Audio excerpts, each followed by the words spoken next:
हाँ भाई, क्या हाल है? अंडर ग्रेजुएट की क्लास कब लोगे, कब लोगे, कब लोगे? मैं अब आपके सामने पहला पड़ाव रिलीज कर रहा हूं, इसका पहला पड़ाव, जहां पर मैं डेली आपको 60 सवाल कराऊंगा। ये सवाल आपको वीडियो सेक्शन में मिलेंगे और इन सवालों को डेली आपको लगाना है और अपनी अटेंडेंस देनी है। यस सर, मेरा हो गया आज का 60 सवाल। ये मैंने वो सवाल बनाए हैं, या ये वो सवाल हैं जिसमें ग्रेजुएट का पेपर टस टू टस फंस गया था भाई साहब, और आप लोगों के अंडर ग्रेजुएट के लिए भी बहुत काम आने वाले हैं। अब यहां से ये सवाल आपको डेली बेसिस पे बनाने हैं। मैं आपके लगातार ये सेशन आपको कराऊंगा, आपको काफी मजा आएगा। ठीक है मेरे भाई, तो अब आप शुरू हो जाइए। डेली 11 बजे तैयार रहिएगा। डेली 60 सवाल हम करने वाले हैं और ये शानदार सीरीज रहने वाली है। ठीक है, तो अब चलिए शुरू करते हैं। ढेर सारा प्यार आप दीजिएगा और मैं उम्मीद करूंगा इस प्यार की बदौलत हम बहुत अच्छा रिजल्ट दे पाएंगे आप लोगों को। तो चलिए अब शुरू करते हैं आज के सेशन को, और लाइक शेयर जरूर करना वरना कुट जाओगे तुम लोग। ठीक है, और फिर जैसे ही अब अपना ये हो जाएगा ना, उसके बाद में फिर अपन रेगुलर शुरू करेंगे अंडर ग्रेजुएट के लिए एग्जाम डेट आते ही। ठीक है, चलिए। तो दोस्तों, जैसा कि मैंने वादा किया था, खास टॉपिक्स आपके लिए चल रहे हैं और खास क्वेश्चंस आपके लिए चल रहे हैं और आप इनका दमदार तरीके से फायदा उठाएंगे। और ये जो मैं आज कराने वाला हूं, ये आपके पेपर में बिल्कुल आने वाला है मेरे भाई। तो आप सभी छात्र इन सवालों को छोड़ना मत और डिट्टो तरीके से इन सवालों को पॉज कर करके बनाओ आराम से। ठीक है, और आप लोग हमारी एप्लीकेशन से नहीं जुड़े हो तो हमारी एप्लीकेशन को भी डाउनलोड कर लिया करो यार। लाइक और शेयर कर दिया करो, मतलब इसमें रेटिंग दे दिया करो प्यारी प्यारी, क्योंकि कंटेंट अगर आपको हमारा पसंद आता है, हम मेहनत करते हैं तो किसके लिए करते हैं? बच्चों के लिए करते हैं। आप यहां पर अपना 5 स्टार दो यार, मजा आएगा। आप भी खा लेना, हम भी खा लेंगे। और हमारे नए बैचेस भी आ गए हैं जिसमें आप जुड़ सकते हो हमारी एप्लीकेशन पर जाकर। ऑफर बस खत्म होने वाला है मेरे भाई, फायदा उठाना आपका काम है, मेरा काम तो आपको बताना है मेरे दोस्त। नए बैचेस प्राइम बैचेस है, 200 दिन का चैलेंज है। मैंने इस बार कोर्स नहीं लेकर आया, मैं सिलेक्शन का सिस्टम लेकर आया हूं, और ऐसा सिस्टम जो आप लोगों के लिए सिलेक्शन करवाएगा। समझ रहे हो मेरी बात? तो आप मेरे साथ पढ़िए क्विक ट्रिक बाय साहिल सर एप्लीकेशन पर। बिगनर्स भी इसको ले सकते हैं भाई, बच्चों में डाउट है। ठीक है, आप रेलवे कंप्लीट प्राइम बैच में सारी सब्जेक्ट्स आपको मिलती है 999 में मात्र, और 1.5 साल की वैलिडिटी आपको मिलती है। और आप इस ऑफर का फायदा उठा सकते हैं। मैथ रीजनिंग कॉम्बो ले सकते हैं, मैथ का अलग से ले सकते हैं। जो भी बैच अभी ले लोगे उस पर आपको ऐसा जिंदगी में दोबारा ऑफर नहीं दूंगा मैं, क्योंकि आता ही नहीं है, तो लॉन्चिंग ऑफर है। आप 10 तारीख से बैच शुरू हो जाएगा आपका, आप आनंद उठाइए। ठीक है मेरे भाई। अब क्या ही बच्चे कहते हैं सर मैंने तो ये ले रखा है मास्टरी, मैंने तो 100 डेज ले रखा है प्राइम में। तीनों में मैं अंतर स्पष्ट कर देता हूं। बैच कौन सा बेस्ट है?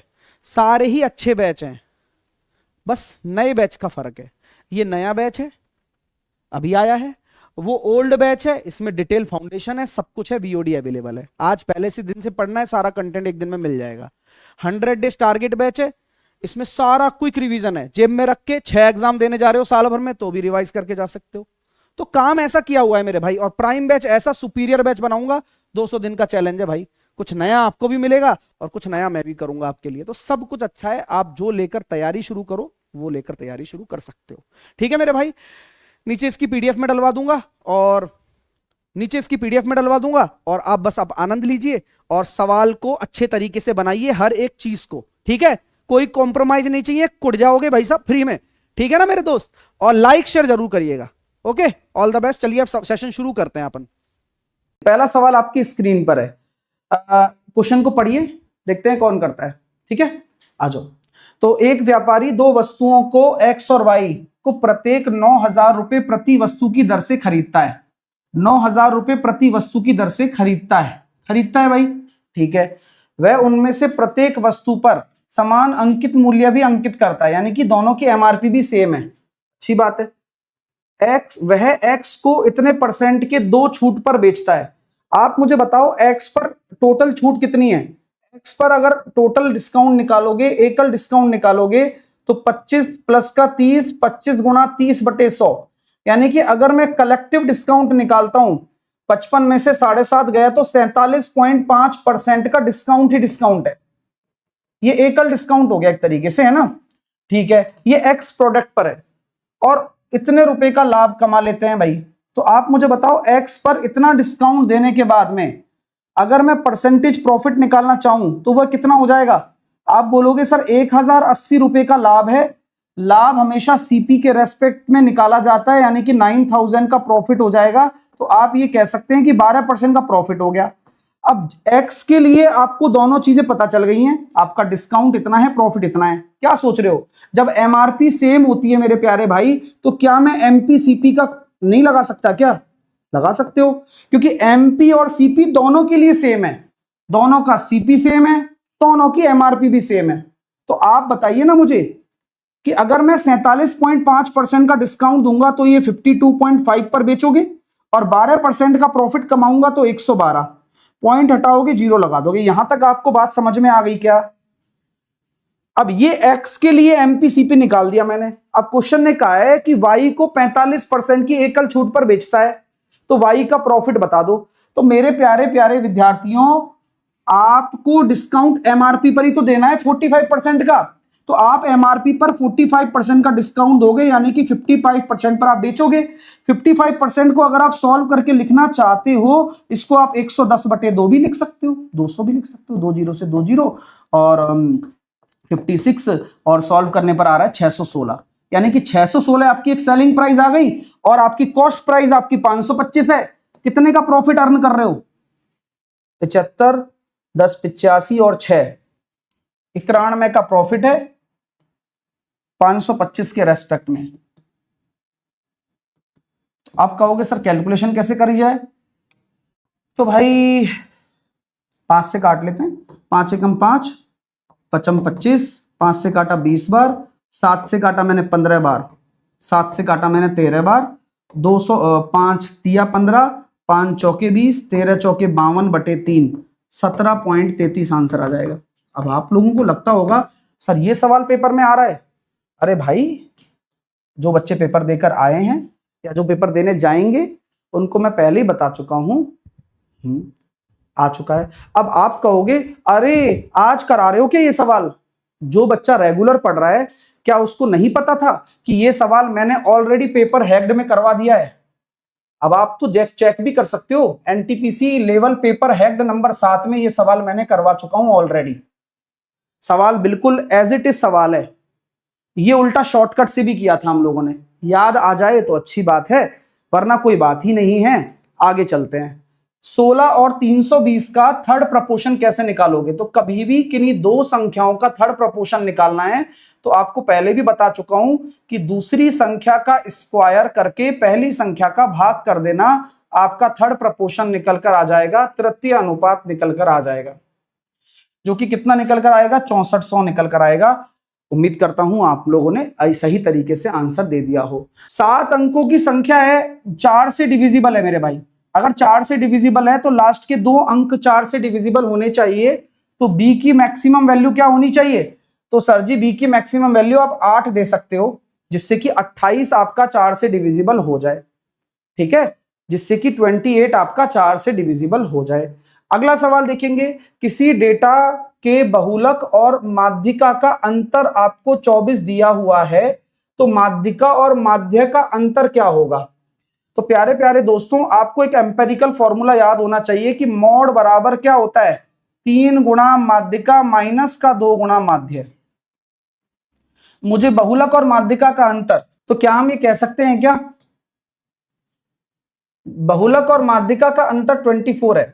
माध्यिका और माध्य का अंतर बताइए। भाई और बहनों, आप लोगों को मैं बता चुका हूं कि माध्यिका को जब इसमें से घटाओगे आप, तो ये बहुलक और माध्यिका का अंतर दे रखा है, तो यहां पर देखो माध्यिका और माध्य ही रह जाएगा। अब जब इसमें से ये घटाओगे तो ये 24 आ रहा है, और केवल आपको बटे 2 करना है, जो कि कॉमन लेकर आ जाएगा, तो माध्यिका माइनस माध्य, तो जवाब होगा 12। 12 आपका राइट आंसर निकल कर आ जाएगा, ठीक है। आइए आइए, ए किसी कार्य को 24 दिनों में कर सकता है, बी इसे 28 दिनों में पूरा कर सकता है। यदि वे पहले बी से शुरू करते हैं तो काम कितने दिन में समाप्त होगा? टोटल वर्क अगर आप मानेंगे तो 7 गुणा 4 गुणा 6, 7 चौके 28 हो जाता है, तो ये 6 हो जाता है, 24 मतलब ये हो जाएगा 7 6 चौके 24, तो ये एफिशिएंसी 7 हो जाएगी, और 28 का करेंगे तो 6 हो जाएगी। अब काम आप बी से शुरू करवा रहे हो, अब जैसा कि काम आपका बी से शुरू होगा, पहले दिन बी आ रहा है, तो पहले दिन अगर बी आ रहा है तो दूसरे दिन आपका ए आएगा, तो आप ये कह सकते हो कि 13 काम को कितने दिन में करा दिया जाएगा? 2 दिन के अंदर। 13 काम को 2 दिन के अंदर। अब आपको पहुंचना है, आप अंदाज यहां लगा सकते हो कि अगर आप करीब पहुंचना चाहते हो तो मैं ये कहना चाहता हूं 13 काम है, आप यहां पर गुणा कर दीजिए 12 का। अब जैसे ही आप 12 का गुणा करोगे तो 12 गुणा 13 कितना हो गया? 156 काम। 156 काम, 156 काम कितने में हो रहा है? 24 दिन में होता है मेरे भाई। ठीक है मेरे भाइयों, तो यहां हम ये कह सकते हैं 156 काम 24 दिन में हो रहा है, तो 28 गुणा 6 ये कितना काम हो गया? 6 8 48, 6 दूनी 12 और 4 16। तो आप यहां देखेंगे कि कितना काम अभी बाकी है करना, 12 यूनिट काम करना और बाकी है। अब 12 यूनिट काम करने कौन आएगा? बोले सर 12 यूनिट काम करने पहले एक काम हो, 6 यूनिट काम तो पहले ही हो जाएगा बी का द्वारा। ठीक है, हाँ 6 यूनिट काम कितना हो जाएगा? एक दिन में हो जाएगा 25 दिन। और जो बचा हुआ आपका बचा हुआ काम है वो कितना बचा हुआ है? 6 और बचा हुआ है। ठीक है, वो कैसे होगा? ए करेगा 1/7, तो 25 1/7 आपका राइट आंसर आने वाला है। ठीक है, सॉरी, अच्छा 6/7, 25 6/7 आपका राइट आंसर आने वाला है, बी ऑप्शन। ठीक है, ठीक है भाई, चलिए अगला सवाल ये लीजिए, करके बताइए क्या आंसर आता है। एक प्रेस में 3 तरह की प्रिंटिंग मशीनें हैं, पी, क्यू और आर। मशीन पी जो है वो 10,000 पेज को 8 घंटे में प्रिंट कर सकती है। मशीन क्यू है उसी काम को 10 घंटे में कर सकती है, और मशीन आर उसी काम को 15 घंटे में कर सकती है। तीनों मशीनें सुबह 9 बजे काम शुरू करती हैं। मशीन पी 11 बजे खराब हो जाती है और मशीन क्यू और आर काम खत्म कर देते हैं, तो काम पूरा करने में कितना समय लगेगा? आपको पहले ही बता देता हूं कि इस 10,000 का कोई लेना देना नहीं है, केवल आपको कंफ्यूज करने के लिए दिया जाता है काम को, और भी गंदा काम दिया जा सकता था। पी, क्यू और आर, पी 8 घंटे में कर रहा है उसी काम को, ये 10 घंटे में, उसी काम को ये 15 घंटे में। सबसे पहले आप टोटल वर्क मानेंगे 120। 8 का भाग अगर आप दे देंगे तो कितना हो जाएगा? 15। 10 का भाग अगर दे देंगे तो ये हो जाएगा 12, और 15 का भाग अगर दे देंगे तो ये हो जाएगा 8। तीनों की एफिशिएंसी आपकी निकल कर आ चुकी है। सुबह 9 बजे तीनों एक साथ शुरू होते हैं, तो आप यहां नोटिस करेंगे कि 27 और 8 35, तो 35 यूनिट या 35 आपके जो कह सकते हैं प्रिंट हो रहा है पर आवर। तो 11 बजे तक आप ये समझिए 2 घंटे के अंदर 70 यूनिट हो चुका होगा। अब बचा हुआ 50 कौन करेगा? पी तो खराब ही हो गया है, तो क्यू और आर करते हैं 20, यानी कि 2.5 घंटे और लगेंगे, 2 घंटे 30 मिनट लगेंगे। तो अब आप मुझे बताओ 11 बजे के बाद में 2 घंटे 30 मिनट और लगेंगे तो कितना टाइम लग जाएगा? 12 1 बज के 30 मिनट पर दोपहरी में अनुमानित काम समाप्त हो जाएगा आपका, अनुमानित काम समाप्त हो जाएगा। अगला क्वेश्चन सिंप्लीफिकेशन का बड़ा सिंपल सा सवाल है। पहले छोटा ब्रैकेट सॉल्व होता है, ये ध्यान रखना, बोर्ड मास का छोटे छोटे नियमों का पालन करना होता है। फिर आप देखेंगे 56, तो आप कर सकते हो 56 माइनस का 24, तो आपका जो जवाब निकल कर आने वाला है 32 आपका राइट आंसर होगा इस सवाल का। 32 आप राइट आंसर दे सकते हैं। ठीक है, चलिए अगला क्वेश्चन देखिए कि इस दिए हुए डेटा का समांतर माध्य आपको निकालना है। तो समांतर माध्य कैसे निकालेंगे? जब सारे यूनिट डिजिट अलग अलग हों तो आपको एक तरीका बता रखा है, वही आप लगा भी सकते हो, यूनिट डिजिट मेथड। 8 और 6 14 का 4, 9 और 4 13 का 3 और 7 का 0, 0 और 3 3, और 5 8 और 3 11 का 1 और 7, 1 और 7 8।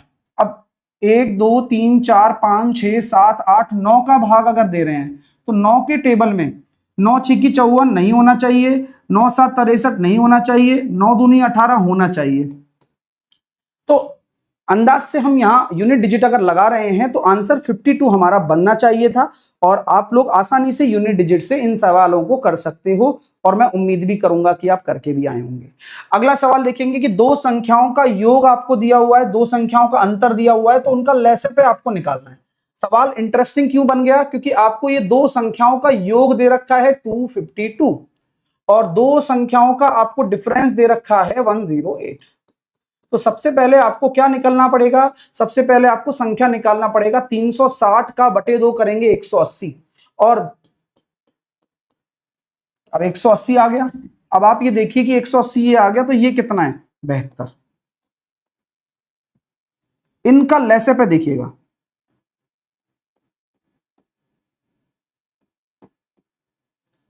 इनका लैसे पे देखिए। तो 180 और 72 की ऐसी एक एलसीएम लीजिए जो दोनों से कट जाए, तो मैं आपको समझ सकता हूं कि आप 360 ले सकते हो, आ जाएगा जवाब। तो 360 आपका एलसीएम हो जाएगा। तो बहुत ही अमेजिंग है, आराम से आप देख भी सकते हैं। सिंप्लीफिकेशन है, सेम है हिंदी में और अंग्रेजी में। ये अंग्रेजी में है, ये हिंदी में है, तो ट्राई करिएगा। कभी भी इस तरह का बड़ा कोई सिंप्लीफिकेशन आ जाए तो आपको उसे पार्ट्स में तोड़ देना है। जैसे कि इस वाले ब्रैकेट को अलग सॉल्व कर लो और इस वाले ब्रैकेट को अलग सॉल्व कर लो और फिर इसको अलग सॉल्व कर लो। ऐसे काफी आसान हो जाता है। तो फिर ये क्वेश्चन देखना ही नहीं है, फिर इस पे दिमाग लगाओ। 4 में से 2 गया तो 2, 3 दूनी 6, फिर ये गुणा नहीं करना है, डिवाइड करना है पहले। 54 और 4 58, तो यहां से 58 आ रहा है इस ब्रैकेट से निकलकर, प्लस अब इस पे आ जाओ। 5 में से 2 गया तो 3, 4 में से 3 गया तो 1, फिर डिवाइड करेंगे 2, 3 में से 2 गया तो 1 और 1 2, तो यहां से आ रहा है 4 माइनस का 2। तो ये 62 में से अगर 2 चले जाएंगे तो 60 आपका राइट आंसर आ जाएगा। इस तरह के प्यारे से सिंप्लीफिकेशन भी आपको देखने को पेपर में मिल जाएंगे। अगला सवाल आपकी स्क्रीन पर ये लीजिए। मैंने इसके ऊपर आपको परसों ही एक शॉर्ट वीडियो भी बताया था कि आप वेट वाला सवाल जरूर पेपर में देखेंगे और वो आपको पेपर में देखने को मिल भी जाएगा। तो यहां पर हम कह सकते हैं कि अगर x अंकित मूल्य है और उस पर आप 55% की छूट दे रहे हैं, यानी कि 45% पर उसको सेल कर रहे हैं आप, तो सेल कर रहे हैं 45% पर और उस पर 50% का बैट लग रहा है, यानी कि आप उसको 150% का बैट लगाकर दे रहे हैं, मतलब 150% पर दे रहे हैं। 50% बैट ऐड हो जाता है ना, इसलिए। तो आप उसको कितने में बेच रहे हैं? 486 में आप उसको सेल आउट कर रहे हैं। तो 3 से आपने इसको काटा, 3 एकम 3, 3 छिंग 18 और 3 दूनी 6, 9 पड़म 45, 9 एकम 9, 9 8 72, और बस 36/5 या 20 भी कर सकते हो। 720 आपकी वो वस्तु की अंकित मूल्य आ जाएगा, यानी कि आपने उस वस्तु को 720 रुपीज अंकित किया हुआ है। देन उसके बाद आप उस पर डिस्काउंट अप्लाई कर रहे हो, उसके बाद आप उस पर वैट लगा रहे हो, और वैट किस पे लगता है? सेलिंग प्राइस पे लगता है। ये बात आपको ध्यान रखनी है हमेशा हमेशा हमेशा, ठीक है। अगला सवाल आपके सामने, ये देखिए। इस सवाल को आप कैसे डील करते अगर आपके पेपर में ये सवाल ऐसा आ रहा है तो अलजेब्रा का, तो भैया कैसे करोगे वो आपके ऊपर ही डिपेंड करेगा। मैंने तो चीजें आपको बताई रखी हैं दोस्तों। ऐसे सवालों के लिए एक सिंपल सा कंसेप्ट है कि आपको y-3 यहां देखने को मिल रहा है 2 बार, तो यहां भी y-3 बना लो ना। तो मैंने कैसे बनाया? y-3 और 9 को इधर लेके चला गया प्लस में। किसी को कोई दिक्कत तो नहीं है? आपको मैंने पहले भी बोला है कि अगर इसका अंडर रूट ही बात की जा रही है तो आप इसका अंडर रूट ही निकाल लो। तो ये होता है 2ab। अब 2ab को अगर आप देखते हो तो ये बन गया बस 2 + √5, यानी कि अगर रूट इसकी वैल्यू 2 + √5 आ रही है, माइनस 1/2 + √5 करेंगे तो ये हो जाएगा सर 2 माइनस का √5, तो ऊपर जाने पर प्लस हो जाएगा। तो आंसर कितना आ रहा है? 2√5। कॉन्जुगेट कॉन्सेप्ट लगाना है और आंसर देना है, ठीक है। हाँ, कोई दिक्कत तो नहीं है भाई? और कोई डाउट तो नहीं है? आराम से और देख लो। अगर आपको डाउट मन में आ रहा है तो देखो, ये तो आपने अंडर रूट निकाला, तो ये आपका देखो 4 और 5 9 + 4√5 हो गया। आपको कोई तकलीफ नहीं होनी चाहिए यहां तक, ठीक है। अगर आप अब सोच रहे हैं कि भाई क्या किया जाए क्या नहीं किया जाए, रूट तो निकाल ही लिया।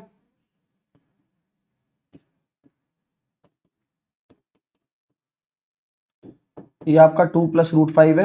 अगर आप इसको 1/, करते हो तो आप इसको कॉन्जुगेट करोगे, और कॉन्जुगेट करोगे तो आप इसका ऊपर नीचे इसके मतलब इसके ऊपर नीचे इसके कॉन्जुगेट का मल्टीप्लाई भी करोगे, तो आपको अपने आप समझ में आ जाएगा।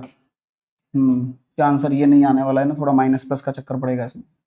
2 माइनस का √5, a² - b² तो माइनस का 1, तो जवाब आ रहा है कि √5 माइनस का 2। तो इसमें से फिर ये घटाना है, तो 2 + का √5 माइनस कर देंगे √5 + का 2, तो √5 से √5 चला गया, 2 और 2 4 आ गया आंसर। आंसर इसका 4 आ जाएगा, वो माइनस प्लस का चक्कर पड़ जाएगा उसमें, है ना, वो ध्यान रखना बस। ए स्टेशन एक्स से, ट्रेन ए है, स्टेशन एक्स से 8 बजे पर निकलती है और वाई की ओर 50 की चाल से बढ़ती जाती है। एक ट्रेन ए है, एक ट्रेन कौन है, ए है, वह क्या करती है, वो स्टेशन एक्स से निकलती है सुबह 8 बजे। कितने बजे निकलती है, सुबह 8 बजे निकलती है, और वाई की ओर जाती है, 50 की चाल से बढ़ती है। स्टेशन बी से सुबह 9 बजे, स्टेशन बी से भी स्टेशन बी है यहां पर,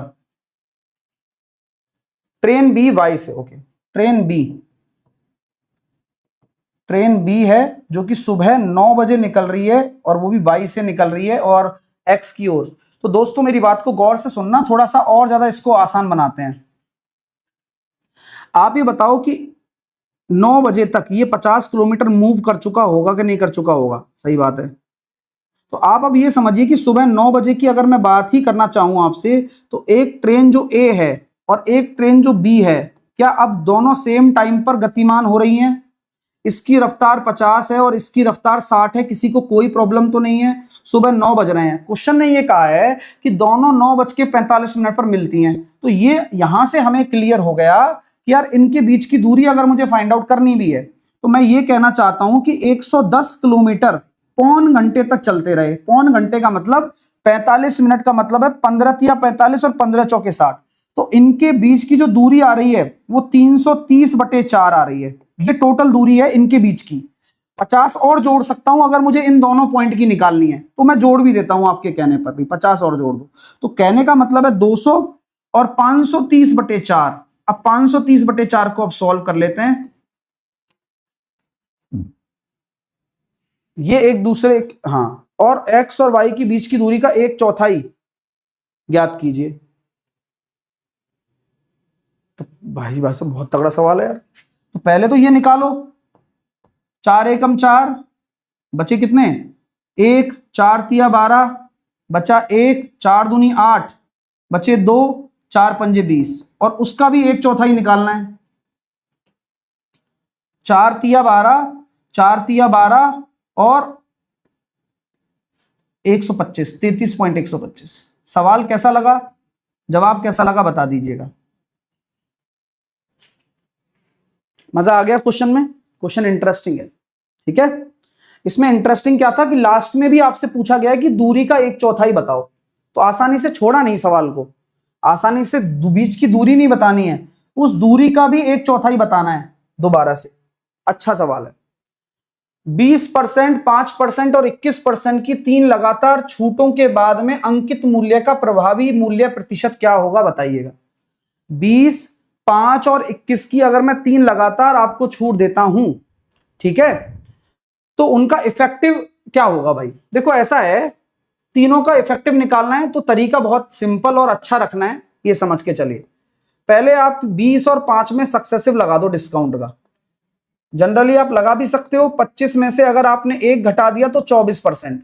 अब 24% का एक डिस्काउंट है और 21% का एक डिस्काउंट है, तो 24 गुणा 21/100। तो प्यारे भाइयों और बहनों, ये हो गया 45, 21 चौके 84, 21 दूनी 42 और 8 50। कोई दिक्कत तो नहीं है? 2 छोड़कर पॉइंट लगा दिया, जवाब आ गया 39.96। Any problem? ये अगर आ गया, ये आपका है परसेंटेज डिस्काउंट फाइनल। अपन को निकालना है कि परसेंटेज सेलिंग प्राइस कितने में बेचा, तो 100 में से घटाना पड़ेगा। अब जैसे ही 100 में से घटाओगे 60.04 आपका राइट आंसर आ जाएगा। 60.04 आपका राइट आंसर आ जाएगा। अगला सवाल देखेंगे कि ट्राइंगल एबीसी में ओ त्रिभुज का अंतः केंद्र है। तो मैंने एक ट्राइंगल बनाया एबीसी, और मैंने एबीसी में आपसे ये बोला है कि एबी और बीसी को आगे बढ़ा दिया हमने, एबी और एसी को बी और सी से आगे बढ़ा दिया जाता है। पीबीसी कहां तक बढ़ा दिया जा रहा है, P और Q तक। PBC और QCB का जो समद्विभाजक है वो X पर मिलता है, ठीक है, और O आपका अंतः केंद्र है, और BOC आपको 130 दे रखा है, तो BXC कैसे निकालोगे बताओ, ये कैसे निकालोगे? तो मैंने आपको कल समझाया था कि उसका जो बहिर् केंद्र होता है और अंतः केंद्र होता है उस पे बने हुए कोण और अंतः बहिर् केंद्र पर बने हुए कोणों का योग 180 डिग्री होना है, तो ये 50 हो जाएगा। डायरेक्ट डायरेक्ट एक सवाल तो ये बन सकता है, एक सवाल ये बन सकता है कि भैया पीछे वाला कोण क्या होगा ये बताओ, तो ये कैसे निकालोगे? तो आप जानते हो 90 डिग्री प्लस एंगल का A/2 बराबर 130, तो ये हो जाएगा सर जी 80, ये आपका हो जाएगा 80, ठीक है। नेक्स्ट, वर्तमान में पिता और पुत्र की आयु का जो योग है वो 33 ईयर है। 2 साल पहले उनका मल्टीप्लिकेशन दे रखा है, तो पिता और पुत्र की उम्र क्या है? ऑप्शन से करना है सवाल, ठीक है। तो वर्तमान में दे रखा है, और अब वर्तमान में ही दे रखा होगा तो 2 साल पहले का मल्टीप्लिकेशन यहां आना चाहिए। अब जैसे ही 2-2 घटाओगे, जैसे ही 2-2 घटाओगे वैसे ही आपको समझ में आ जाएगा सवाल। अब ये बताओ कोई ये वर्थ है क्या? कोई वर्थ है क्या? कोई वर्थ है? यस, तो आंसर केवल बी होने वाला है आपका, ठीक है, आंसर केवल बी होने वाला है, ठीक है। नेक्स्ट, एक ठोस बेलन का आयतन आपको दिया हुआ है, उसकी ऊंचाई भी आपको दी हुई है। अब ठोस बेलन का कुल पृष्ठीय क्षेत्रफल क्या होगा? अब सवाल में डर इस बात का बैठ जाता है कि आप 11 से भाजकता चेक करने के तो बैठ जाओगे, बट यहां पर उसने लिख दिया कि अपना उत्तर निकटतम पूर्णांक तक पूर्णांकित करें, तो कहीं मन में ऐसा सवाल आता है कि क्या पता यार वो अप्रोक्सीमेशन में पूछ रहा हो, ऐसा आ सकता है। तो एग्जामिनर आजकल थोड़ा ब्लफ खेलने भी लग गया है, खेलते हैं चलो। आप जानते हो कि भाई बेलन का आयतन क्या होता है? πr²h। हम भी खेलते हैं, क्या खिलवाना चाह रहा है हमसे? 22/7 r², h की वैल्यू 38 है, तो 5852। 11 दूनी 22, 11 पंजे 55, बचे कितने? 3, 11 तिया 33 और 11 दूनी 22, 2 से काट देंगे, 2 दूनी 4, 2 छिकी 12 और 2 छिकी 12, 19 से काट सकते हो, 19 एकम 19, 19 चौके 76, 2 सत्ते 14। और देखो कितनी अच्छी बात है कि जब प्यार से रेडियस भी 7 निकल कर आ गई है। अब जब रेडियस 7 निकल कर आ गई है, ऊंचाई आपकी 38 है, तो टोटल सरफेस एरिया निकालने में मुझे नहीं लगता कि आपको कोई तकलीफ आनी चाहिए, क्योंकि टोटल सरफेस एरिया का फॉर्मूला होता है 2πr इंटू h प्लस का r। याद करने के तरीके होते हैं अपने अपने, आप जैसे चाहें वैसे कर सकते हैं।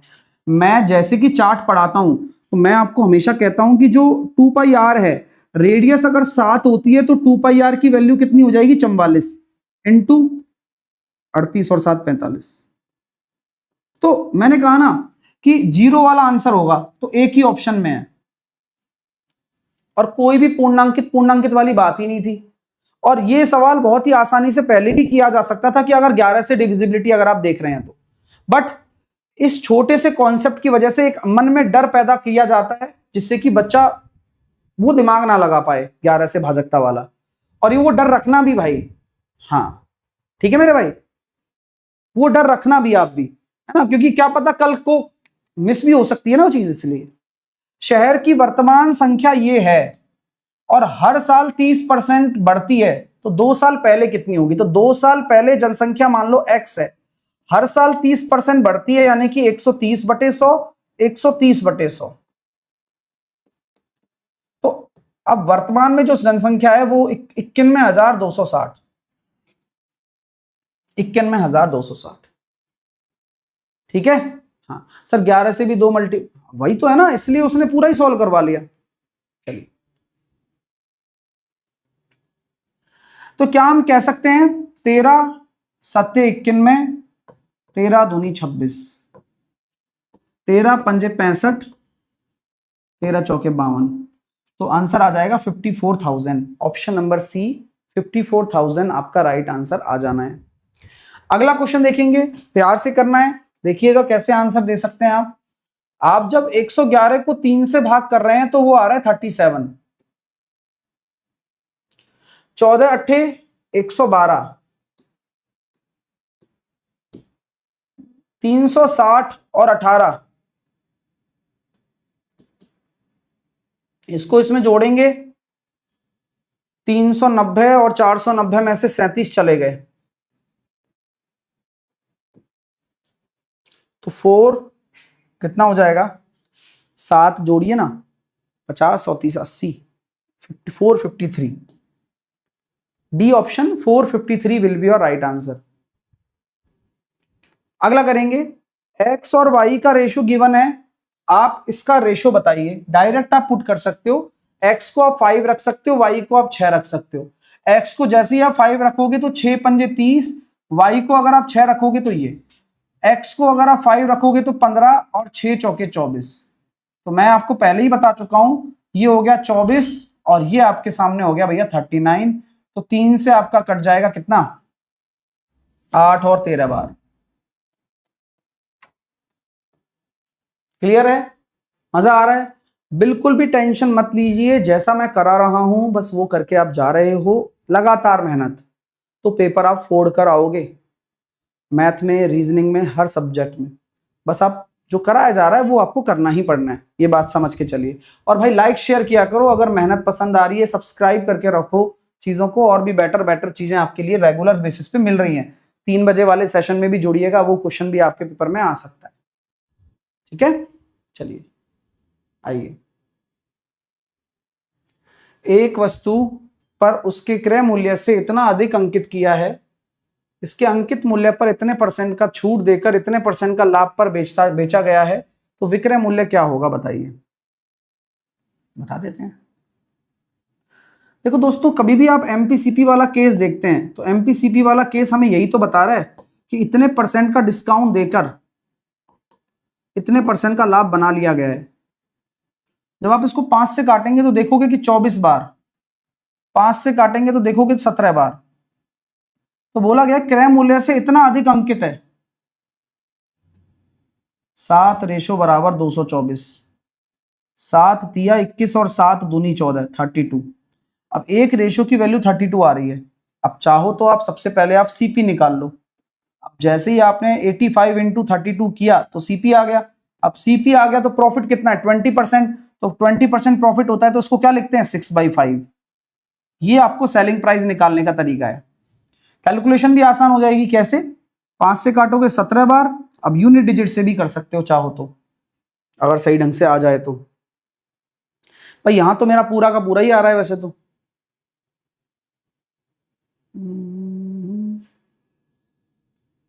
पूरा ही कट रहा है शायद।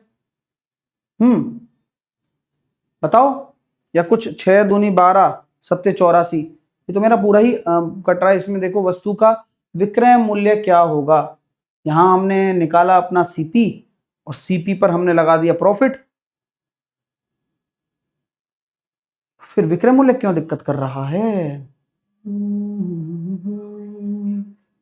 सीपी गलत है क्या?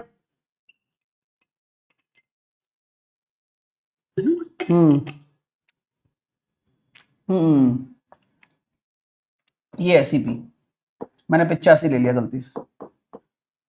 ये सीपी है और इसको फिर 6/5 करना है। समझ में आ गई गलती क्या थी, समझ में आ गई ना आप लोगों को? वो मैंने क्या 85 ले लिया, जबकि रेशो तो बना लिया था ना अपन ने। तो यहां से एक रेशो की वैल्यू 32 आई है, तो यहां से ये वाला सीपी माना जाएगा। ठीक है, चलो बढ़िया है। तो 17 छिकी 102, ऐसे भी कर सकते हो, या फिर यूनिट डिजिट से भी हो जाएगा। अब तो 1.2 है ना, देखना, 2 दूनी 4, 4 सत्ते 28, 0.8 वाला यूनिट डिजिट एक ही ऑप्शन है, ए ऑप्शन। तो पूरा सॉल्व करने की जरूरत ही नहीं है आपको। चलिए अगला सवाल देखिएगा, अगला सवाल करिए। 30,000 रुपए का 7% की दर से चक्रवर्ती ब्याज पर उधार लिया जाता है, तो 2 साल के बाद धनराशि कितनी हो जाएगी? तो आप जानते हैं कि 7% की दर से 2 साल का जो चक्रवर्ती ब्याज है वह 7 + 7 7 × 7 यानी कि 14.49%। आपसे क्या पूछा गया है कि सर हमें धनराशि बतानी है यानी कि अमाउंट बताना है। तो अगर आप इसको प्यार से गुणा भी कर देते हो 3 से कि 3 नाम 27, 3 चौके 12 और 2 14, 42 और 1 43। तो आप यहां नोटिस कर सकते हो कि आपका जो राइट आंसर आएगा वो 43 47 वाला ही आएगा। तो बुद्धि थोड़ी कम लगानी पड़ती है, आंसर आ जाता है। चलिए क्लियर है मेरे भाई? Okay next. 7 साल पहले प्राची की आयु उस समय उसकी पुत्री की आयु की 4 गुनी थी और अब से 4 साल के बाद में प्राची की आयु अपनी पुत्री की आयु की 2.5 गुनी हो जाएगी। सवाल को दोबारा पढ़ लो। 7 साल पहले प्राची की आयु उस समय उसकी पुत्री की आयु की 4 गुना थी। तो प्राची और उसकी पुत्री 4 गुना 7 साल पहले, और अब 2.5 गुना कब? 4 साल बाद। तो 7 और 4 11, 7 और 4 11, तो 4 दूनी 8, 5 एकम 5, 8 में से 5 गया तो कितना आ जाएगा? 8 में से 5 गया तो 3, बराबर किसने किसके? 55 में से 22 गया तो 33, 1 बराबर हो गया भैया 11। तो 11 चौके 44, 11 एकम 11। अभी देखिए प्राची और पुत्री की वर्तमान आयु का योग पूछा गया है, तो वर्तमान में लाने के लिए 7 साल इसमें जोड़ना पड़ेगा, 7 साल इसमें भी जोड़ना पड़ेगा। तो सर ये तो हो गया अपना 51 और ये हो गया 18, तो आंसर निकल कर आ गया 69। तो ये आपका फाइनल आंसर है, 69 आपका राइट आंसर होगा। ठीक है, चलिए अगला क्वेश्चन देखेंगे कि एक व्यक्ति हर महीने इतने रुपए कमाता है और वह अपनी आय का इतना % खर्च करता है और बाकी की राशि को बचत कर लेता है। अब उसकी बचत में 20% और खर्च में 10% की वृद्धि हो जाए, आय में इतनी और खर्च में उतनी, तो बचत में क्या होगा? बहुत ही आसानी से कर सकते हो। जब 80% वो खर्च कर रहा है यानी कि 4 यूनिट वो एक्सपेंस में ले जा रहा है, तो सेविंग 1 यूनिट में कर रहा है, तो आपकी जो इनकम है वो 5 है। अगर इनकम में 20% से गुणा कर दूं, एक्सपेंडिचर में 10% से गुणा कर दूं, तो सेविंग में क्या होगा वो पता लग जाएगा। तो 100 में से 40 गया तो 60%, 100 में से 40 गया तो 60%। ठीक है, नेक्स्ट वन। एक टेस्ट में 50 छात्रों का औसत स्कोर 44 है। अब कुल छात्रों में से 40% छात्र लड़कियां हैं, बाकी लड़के हैं, तो 60% लड़के हो गए और लड़कियां हो गई 40%, यानी कि 3:2। ठीक है, लड़कों का औसत स्कोर लड़कियों के औसत स्कोर की तुलना में 20% कम है। लड़कों का कम है लड़कियों की तुलना में, तो लड़कियों का अगर 5x है तो लड़कों का 4x औसत स्कोर हो जाएगा। जब ओवरऑल वेटेड एवरेज लगाओगे तो 4 तिया 12x, 5 दूनी 10x, और केक कटेगी तो सब में बटेगी, यानी कि 3 और 2 5 यूनिट में, और टोटल एवरेज आ रहा है 44। तो यहां से आ गया 22x बराबर 44, x बराबर हो जाएगा 10। तो लड़कियों का औसत स्कोर क्या है? 50। अच्छा सवाल है, बहुत ही ज्यादा अच्छा सवाल है, ध्यान रखने योग्य सवाल है। आप ध्यान रख के ही इसको करना, क्योंकि इसमें लड़के लड़की में गड़बड़ हो सकती है आपसे। एक विद्यालय में 32 विद्यार्थियों का एवरेज 50 दे रखा है आपको, और एक टीचर का भी इंक्लूड कर दिया जाए तो 500 ग्राम बढ़ जाता है। तो जैसे ही आप टीचर का इंक्लूड करेंगे तो 50 है, और बोला जा रहा है जैसे टीचर का भी इंक्लूड कर दिया जा रहा है सर, तो टीचर का इंक्लूड कर दोगे तो अब टोटल 32 की जगह 33 लोग हो जाएंगे, और आधा किलोग्राम बढ़ गया एवरेज। तो 50 में अगर मैं ये जोड़ता हूं 16.5, तो 66.5 आपका राइट आंसर आ जाएगा। और एक व्यक्ति 48 की दूरी को 8 की चाल से, 36 की दूरी को 18 की चाल से और 16 की दूरी को 8 की चाल से तय करता है, तो औसत चाल क्या होगी? तो औसत चाल क्या हो जाएगी? Average speed. तो कुल दूरी बटे कुल समय, 48, 36 और 16। समय 6, 18 दूनी 36 और 8 दूनी 16।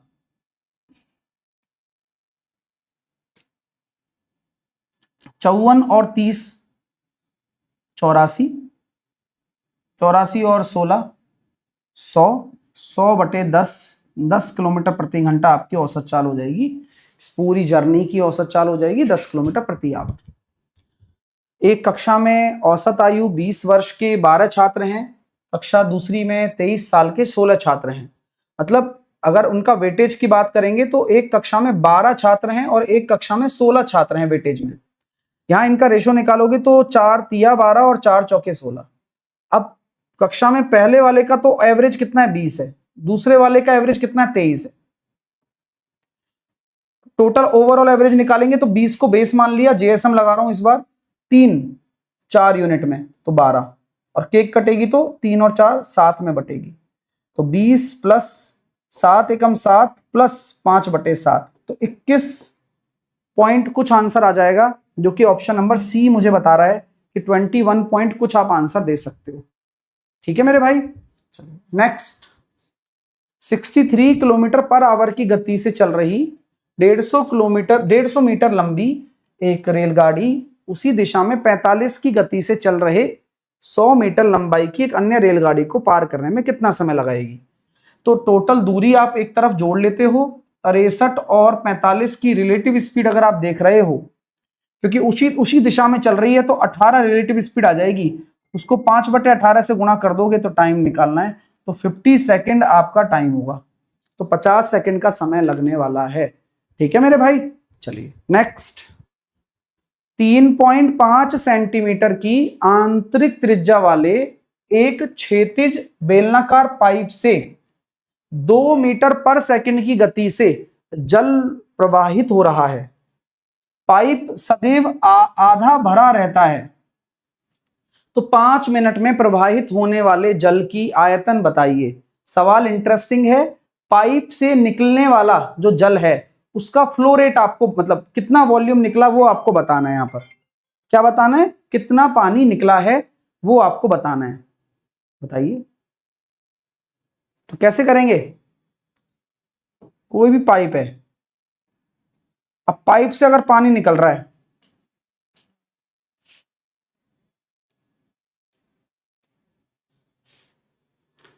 आपकी उसकी रेडियस दे रखी है आपको 7/2,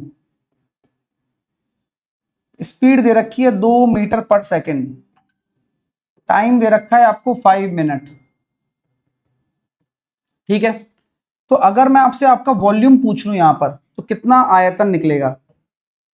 आप जानते हैं कि एक क्रॉस सेक्शन एरिया कितना है इसका, जिस स्पीड से पानी निकल रहा है वो, और जितने टाइम के लिए निकल रहा है। लीटर में देखना है वो कर लेंगे, कोई उस लीटर फीटर की टेंशन मत लिया करो, बस शुरू से बोल रहा हूं। तो पाई आर स्क्वायर कितना होता है? अगर आप चार्ट जानते हैं तो कर सकते हैं, चार्ट के माध्यम से 38.5 77/2 आ जाएगा तुरंत। स्पीड 2 मीटर पर सेकंड है, टाइम 5 को सेकंड में बदल दिया मैंने।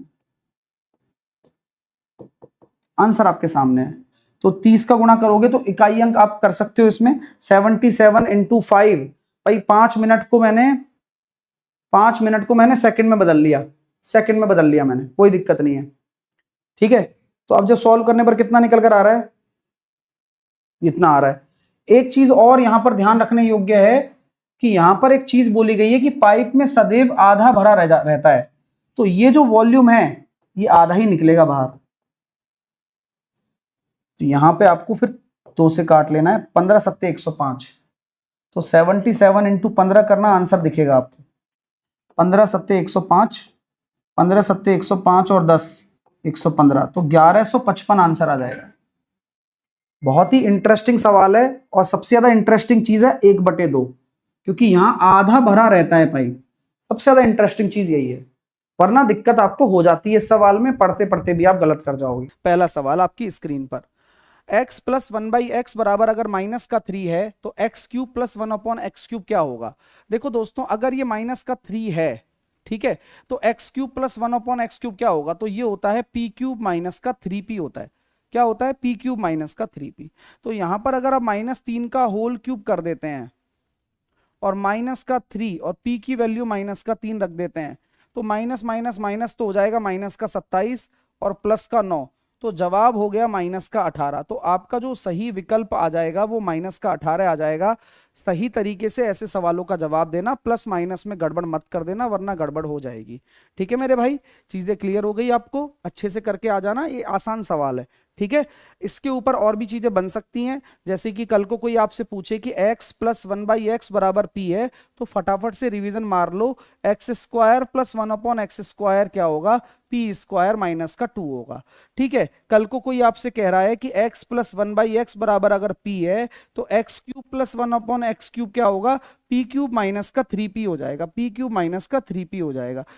ये सिमेट्रिक है तो डायरेक्टली ये बनता है। ठीक है, कल को आपसे कोई पूछे कि x की पावर 4 प्लस 1/x की पावर 4 कैसे निकालेंगे, तो भाई मैं आपको एक बात बता देना चाहता हूं कि अगर आपने x स्क्वायर निकाल दिया तो इसको आप q के बराबर मान लेना। आप पहले इससे इस पर जाएंगे और इससे फिर इस पर आ जाएंगे, तो ये क्या हो जाएगा, क्यू स्क्वायर माइनस का 2। समझ में आ गई। कल को अगर आपके सामने √x प्लस 1/√x पूछ लिया जाए तो ये कैसे निकालोगे, तो इसके दो तरीके हैं। आप यहां पर जो x अगर है वर्गमूल में तो उसका वर्गमूल निकालना, अपरिमेय संख्या है, या फिर आप दोनों तरफ स्क्वायर कर देना। अब जैसे ही आप स्क्वायर करोगे तो आपके मतलब की बात आ जाएगी, x प्लस 1/x प्लस 2, बीच में माइनस है तो यहां माइनस आ जाएगा, तो आपको x की वैल्यू तो पता होगी और √x वाली वैल्यू निकल जाएगी। तो ऐसे आप इस तरह के सवालों को कर सकते हो पेपर में, अगर आपको देखने को मिल जाते हैं तो। ठीक है, तरफ आइए। 3 समूह हैं XYZ, पिकनिक पर जाते हैं। समूह XYZ में व्यक्तियों की संख्या 45, 75 और 30 है। इन समूहों में प्रत्येक व्यक्ति की औसत आय भी दे रखी है, तो सभी का कितना होगा। JSM लगा दूंगा मैं अपना, JSM हम बहुत ज्यादा लगाते हैं, आप जानते हो कि जो भी वेटेज है वो लिख दो। 45, 75 और 30, 15 का पाड़ा, 15 तिया 45, 15 5 75 और 15 दूनी 30। इसकी जो वेटेज एवरेज आ रहा है वो 100 rupees, 150 rupees and 200 rupees.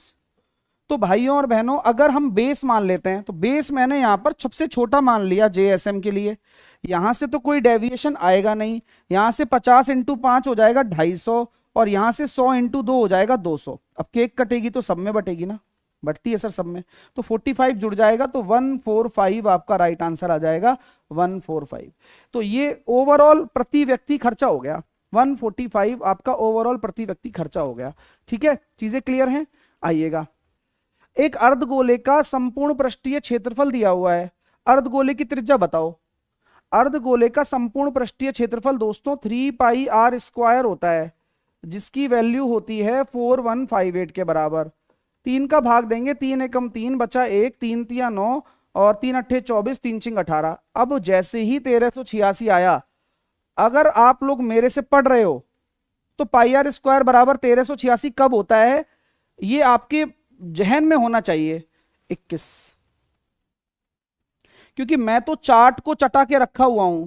Radius 7 होती है, area 154, circumference 44, radius 14, area 616, circumference 88, radius 21, area 1386, circumference 132, radius आपकी 28, area 2464, circumference 176, radius 35, area 3850, circumference 220, radius 42, area 5544, circumference 264, radius 3.5, area 38.5, circumference 22, radius 21.5, 21/2 10.5, 346.5 area हो जाएगा और 66 आपका सरकमफेरेंस हो जाएगा। रेडियस अगर 21 होती है तो आयतन क्या होता है गोले का, तो 4/3 πr³ करने पर 38808, मैंने ये याद रख रखा है।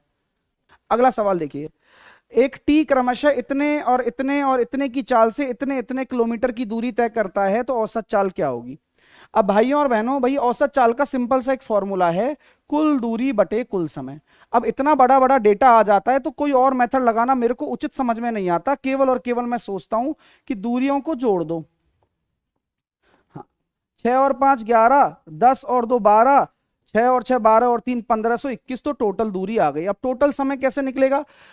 16 का भाग दोगे, 16 या 48, 16 6 96 36, प्लस 7 का भाग दोगे 90, 9 का भाग दोगे 9 या 27,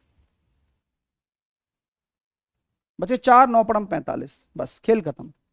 तो आपको पता है कि यार इतना सा ही करना है, आंसर आ जाता है। बाकी और भी 20 मेथड हो सकते हैं, आप लगाओ तो बिल्कुल लगाओ, कोई उसमें तो कमी नहीं है। 161। अब डिवाइड की बात है, अब मैं कैसे करूंगा? यूनिट डिजिट 1 देखूंगा बस। तो यूनिट डिजिट 1 कैसे आ रहा है? 0 0 0 8, 9 और 2 11, 9 और 3 12, आंसर आएगा सी ऑप्शन। तो खेल यूनिट डिजिट का रह जाएगा पूरा का पूरा। अगला सवाल देखिए कि एक व्यापारी दो वस्तुओं एक्स और वाई में से प्रत्येक को 500 रुपए की दर पर खरीदता है और वह उनमें से प्रत्येक वस्तु पर समान मूल्य अंकित करता है। यदि वह एक्स को 31% और 25% की दो क्रमागत छूट पर बेचता है और लाभ के रूप में इतने रुपए अर्जित करता है, और वाई को 61% की एकल छूट पर बेचता है, तो वाई पे लाभ प्रतिशत क्या होगा? भाई सवाल जनरल बेसिस पे देखा जाए तो आपको आना चाहिए ये सवाल। क्यों? एक्स और वाई के क्रय मूल्य भी समान है, एक्स और वाई के विक्रय मूल्य भी समान है। तो अगर मैं एक्स के लिए अगर ये मेहनत कर लूं कि एमपीसीपी का रेशो निकाल लूं, तो यही मेहनत मेरी वाई के लिए भी काम आ जाएगी, क्योंकि ये वाई का भी एमपीसीपी का रेशो होगा, क्योंकि सबको सेम, दोनों का तो सेम ही रहेगा ना, रेशो तो सेम ही रहेगा। बोले सर यही पॉइंट बढ़िया है बस। तो अब अगर मैं एक्स में अगर क्रमागत डिस्काउंट लगा रहा हूं तो मैं चेक तो करूं कि ओवरऑल डिस्काउंट मिल कितना रहा है मुझे, ओवरऑल डिस्काउंट कितना मिल रहा है।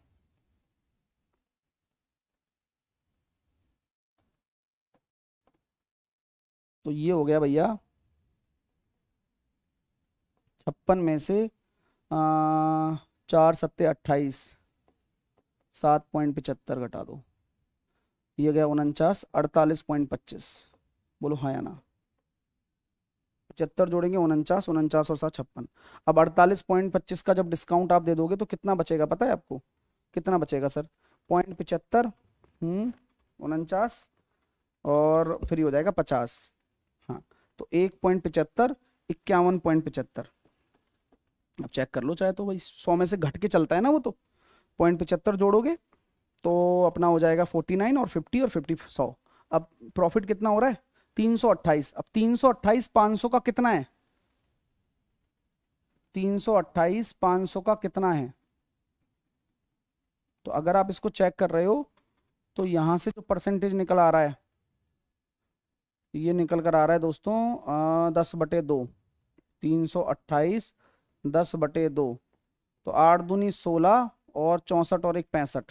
भाई खतरनाक है, इतना परसेंटेज है। तो इसको लिखोगे तो कितना हो जाएगा? 165.6। तो ये टिपिकल डेटा है। अब वो दिख भी रहा है हम लोगों को, ऐसा नहीं है नहीं दिख रहा है, हम बेवकूफ थोड़ी जो नहीं दिखेगा हमें, है कि नहीं? चलो भाई यहां तक किसी को कोई समस्या तो नहीं आई। अब आपको कुछ नहीं करना, अब जो आपका ये 61% है वो इस पर छूट दे दो, वहां से परसेंटेज प्रॉफिट निकल जाएगा। 61% छूट दे दो, परसेंटेज प्रॉफिट निकल जाएगा। बहुत सारे मेथड लगते हैं इसमें। एक मेथड तो ये भी लगता है कि अगर ये परसेंटेज भी इसके बराबर हो जाता तो जो प्रॉफिट यही है वही प्रॉफिट आंसर आ जाता। एक ये भी होता है। अब एक में कैलकुलेशन अगर आसान हो जाती है तो ये वाला भी लग गया। अब ये नहीं लग रहा है, इसमें कैलकुलेशन थोड़ी आपको टफ लग रही है, तो मैं दूसरा मेथड भी बता देता हूं। तो 3 मेथड से सवाल हो जाते हैं, कोई बड़ी बात नहीं है। ये मेथड भी बढ़िया है जो मैं अभी सिखा रहा हूं, ये भी ठीक है। बट ठीक है, आपको टिपिकल लग रहा है तो थोड़ा सा इसमें और भी चीज कर लेते हैं, ठीक है? आपकी खुशी में हमारी खुशी है।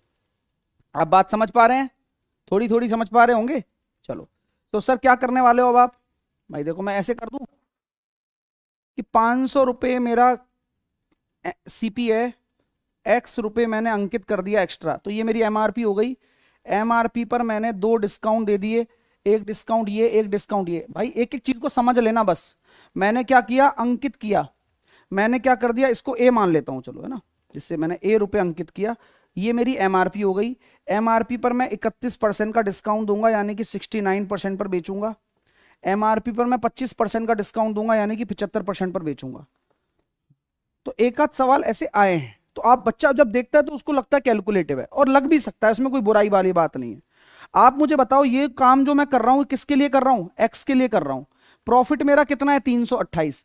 और अगर मैं एमआरपी पर डिस्काउंट देता हूं तो क्या निकल कर आता है? Selling price. तो क्या मैं 500 में 328 जोड़कर 828 नहीं लिख सकता? क्या आप मुझे बता दो बस। अगर मैं ये काम कर सकता हूं तो एग्री करो ना। किसने मना किया है तुम्हें एग्री करने से? चलो तो सर अब क्या करें? 23 का पाड़ा बोल लें। 8 और 8 16 और 2 18। 3 का बोल लीजिए, चलो आपको आसान लगना चाहिए। और 3 का बोलेंगे तो यहां से भी मैंने चलो 3 का बुलवा दिया। तो 9 का काट लो। 9 नाम 81, 9 एकम 9, सॉरी 9 नाम 81, 9 दूनी 18। अभी बैंड बच जाती है हमारी। 23 से काट दिया मैंने 4 बार। 25 से काट दिया मैंने 4 बार। मेरे प्यारे प्यारे दोस्तों, क्या मैं कह सकता हूं कि मेरी एमआरपी निकल कर आ गई है 1600? अब नाटक नहीं चाहिए मेरे को। एमआरपी सर 1600 आ गई है, ये बात सच है। क्या मैं कह सकता हूं कि मैंने कितना अधिक अंकित किया? हाँ जी, 1100 रुपए अधिक अंकित किए मैंने। एक ही वैल्यू भी निकाल ली, बट मेरी एमआरपी 1600 रुपए आ चुकी है। यहां तक आप में से किसी बच्चे को कोई समस्या तो नहीं है? अब आप आ जाइए वाई के ऊपर। वाई के ऊपर मैं आ गया। अब वाई ने 1600 रुपए की एमआरपी पर कितना डिस्काउंट दिया है दोस्तों? 61% का डिस्काउंट दिया है। तो 61% का डिस्काउंट देने का मतलब कितने पे बेचोगे? 39% पर बेचोगे। बोलो हाँ या ना? बोलो भाई। सर सर अच्छा लग रहा है। तो 16 नम्मा 144 का 4, 16 तिया 48 और 10 58 और 4 62, यानी कि 624 रुपए मेरी वाई का विक्रय मूल्य आ गया। 500 रुपए मैंने सामान खरीदा है और 624 में बेचा है। 124 का प्रॉफिट है। 500 रुपए के रेस्पेक्ट में गुणा 100। दोस्तों, ओ प्यारे दोस्तों, आंसर आ चुका है 24.8%। अब आप मुझे बताओ आपको कौन सा मेथड अच्छा लगा? मेरे को ये वाला मेथड अच्छा लगा। अगला सवाल आपके सामने देखिए। एक गांव की जनसंख्या में पहले वर्ष में 15% की वृद्धि हो जाती है, दूसरे वर्ष में 25% की वृद्धि हो जाती है। वर्तमान जनसंख्या अगर इतनी है तो 2 साल के बाद कितनी होगी? मेरे प्यारे प्यारे दोस्तों, 32,000 गांव की जनसंख्या है, 15% की वृद्धि। अब मैं डायरेक्टली 23/20 लिखना चाहता हूं तो मैं गलत नहीं लिख रहा हूं। आपको भी ऐसे ही लिखना चाहिए पेपर में, क्योंकि ये 3/20 होता है। आप उसमें इंक्रीमेंट करके लिख रहे हो आप। हाँ, अगर दूसरे साल में 25% की वृद्धि है तो मैं इसको 5/4 लिखूंगा। अगर आपको नहीं आता कि 25% 1/4 होता है तो 4 में 1 की वृद्धि है, तो जरूरत है सीखने की, तो उसमें बुराई नहीं है अगर मैं आपको रियलाइज करवा रहा हूं तो। 8 से काट दोगे 4 बार और ये हो गया 2, 23 दूनी 46, आपका राइट आंसर आ जाएगा। तो आपकी 2 साल बाद आपकी जो जनसंख्या है वो 46 हो जाएगी।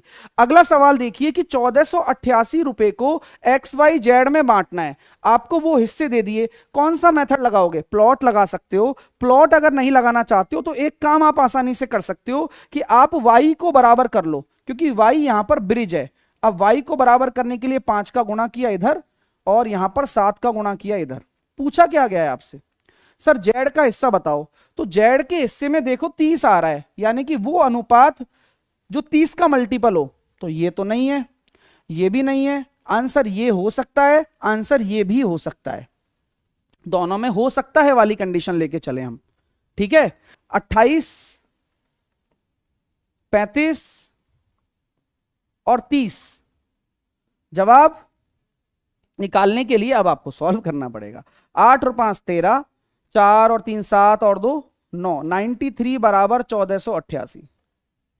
अब आप सॉल्व करके देखिएगा कितना निकल कर आ रहा है। अब काट पा रहे हो? 3 के पाड़े में 8 कब कब आता है? तो सर 3 छिंग 18 पर आता है। अच्छी बात है, 3 छिंग 18 पर आता है। और 6 में अगर आप 30 का गुणा करोगे, है ना, तो 30 18 8 इकाई अंक वाला आंसर होना चाहिए, तो डी आंसर होना चाहिए। तो ये भी यूनिट डिजिट से आप कर सकते हो। किसी को कोई प्रॉब्लम तो नहीं है? हाँ, अगला सवाल देखेंगे कि ए और बी मिलकर किसी काम को 21 दिन में कर रहा है। ए अकेले, हाँ ठीक है, ए और बी किसी काम को 21 दिन में कर रहा है।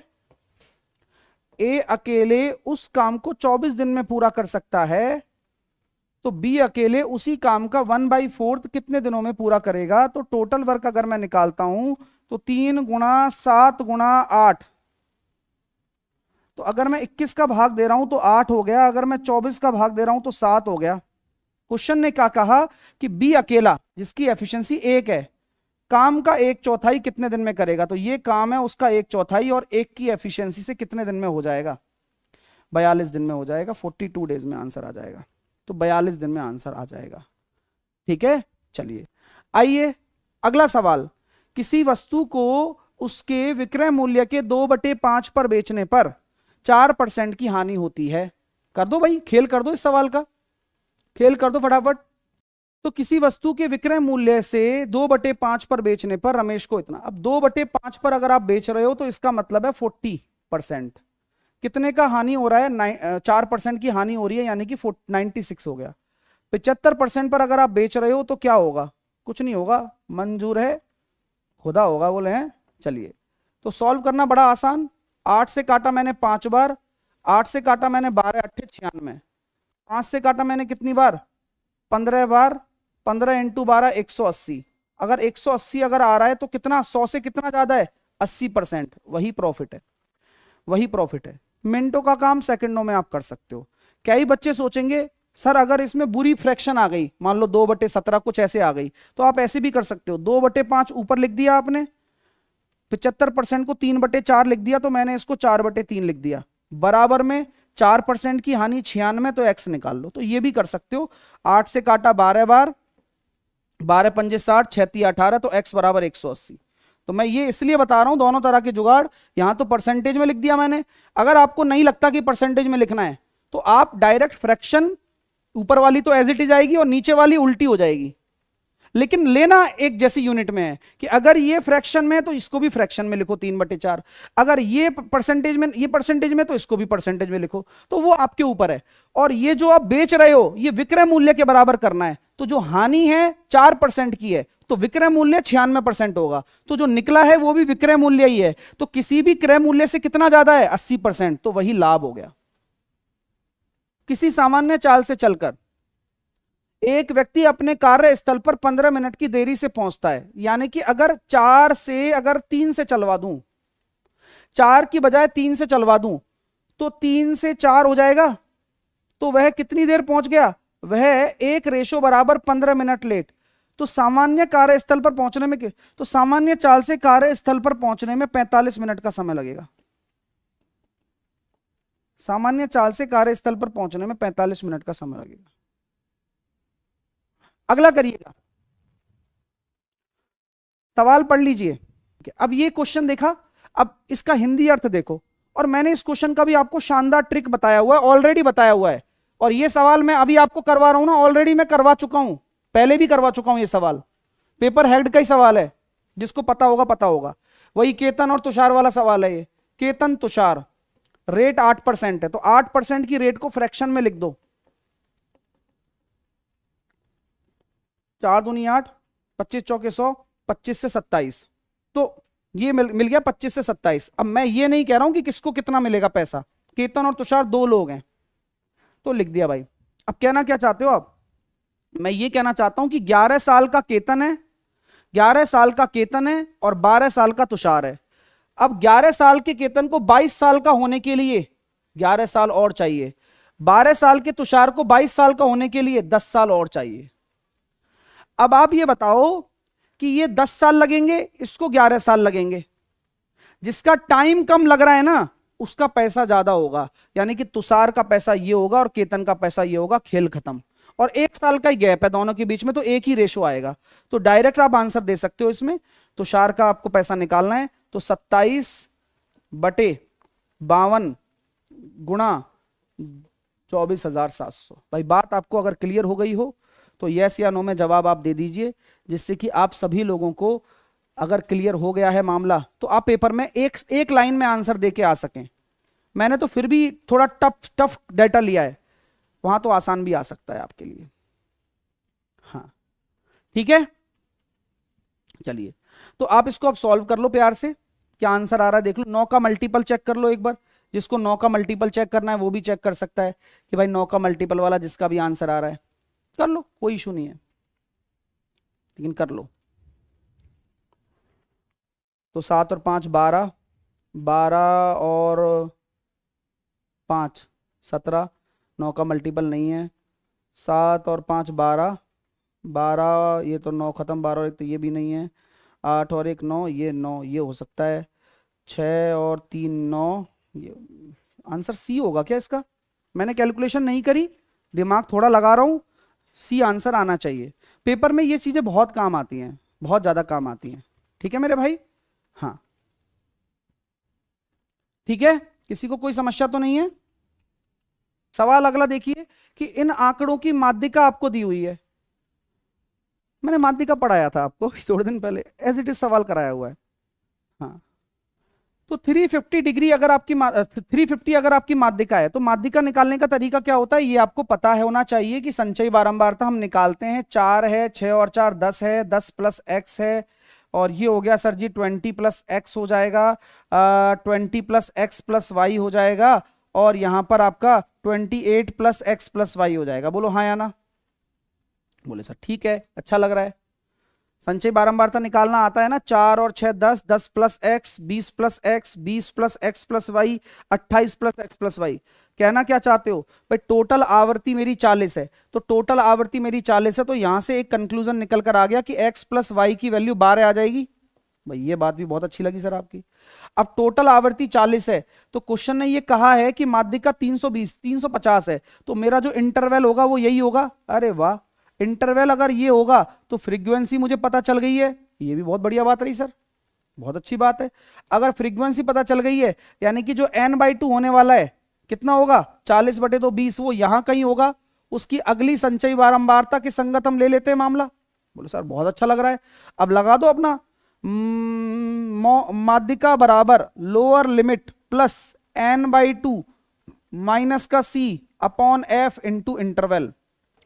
माध्यिका दे रखी है 350, लोअर लिमिट में ले लूंगा 300 प्लस n/2 कितना हो जाएगा भाई, 40 का बटे 2 20, माइनस का c कितना है 10 प्लस x, c पहले वाली संचय बारंबारता, अपॉन f उसकी फ्रीक्वेंसी कितनी है, बोले 10, और इंटरवल कितना है बॉस, इंटरवल है भैया 100, खेल खिलाड़ियों का, 50 5 रह जाएगा, तो ये हो गया सर जी 10 माइनस एक्स, तो x की वैल्यू आ गई 5। चलो दोस्तों यहां तक कोई दिक्कत? पूछा क्या है, x की वैल्यू अगर 5 आ गई है तो y की वैल्यू आ जाएगी 7, तो जवाब आ गया सर 35 और 70 105। जिसका भी आंसर है वो मजे ही करे हमारे साथ में, 3/5 और 3/5, और ये हो गया 80% 4/5। करने के लिए प्रैक्टिस मांगती है चीज, है ना। अब ये सवाल कोई कठिन थोड़ी है, पिछले 6 महीने से करा रहा हूं ये सवाल।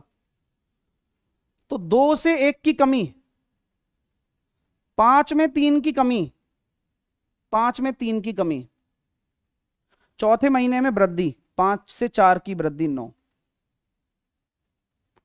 अब 125 250, 250 9, 2 से 2 काट ही दो चलो आप। अब 125 और 18, अब आप सोचो कि 18 कितना सही है, तो आप दिमाग लगाओ।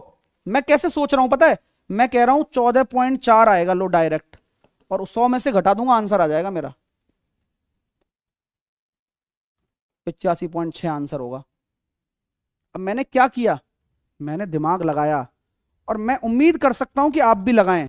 कैसे किया गुरुजी आपने? मैंने 18 और 125 का भाग दूंगा ना, तो 125 मुझे पता है कि 1/8 होता है। अब 1/8 अगर 8 में गुणा 18 में गुणा होगा तो 144 बनेगा, यानी कि 14.4। अब 14.4 अगर ये हो गया तो मुझे तो कितनी कमी हुई है ये निकालना है, ये थोड़ी निकालना है कि कितना बचा हुआ है। तो 100 में से घटा दूंगा, तो एक ही ऑप्शन है जो 6 वाला है।